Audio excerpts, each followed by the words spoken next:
μικρός στην ηλικία. Ήρθε εκεί που ήμουνα με μία απορία.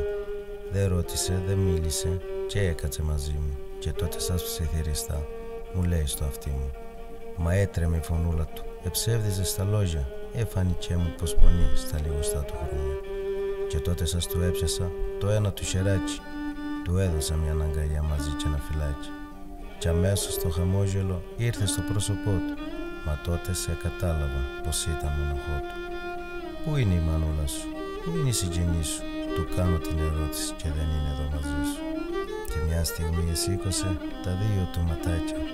Με κοίταξε και ήτανε με δάκρυα γεμάτα. Εγώ, μου λέει, κύριε, δεν γνώρισα τη μάνα. Αυτή που με γέννησε και μπλάνταξε στο κλάμα. Χωρίς να κάνω τίποτα, μου είχανε κακία. Με πέταξαν σε ίδρυμα, σε ορφανοτροφία. Άραγε τι τους έκανε, σε μάνα και πατέρα? Το γιο τους και δεν θέλανε να έχουνε παρέα. Μήπως ζήτησα πολλά χαδάκια να μου δώσουν κι ήταν αυτός ο λόγος τους σε μένα να με διώξουν? Σε είδα μπορεί να έφτεξα, αφού ήμουνε μωράκι. Και διώξανε και μίσησαν το ίδιο τους παιδάκι. Το έβλεπα και έκλαιγε και γύρευε το λόγο. Γιάντα να νιώσει από μικρός τόσο μεγάλο πόνο.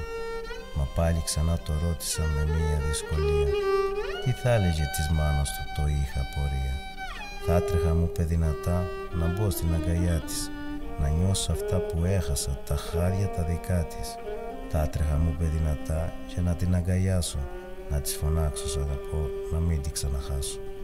Θα τα ξεχάσω τα παλιά αρκεί να μ' αγαπήσει και να μου πει πως ήρθενε το γιο της να στηρίζει.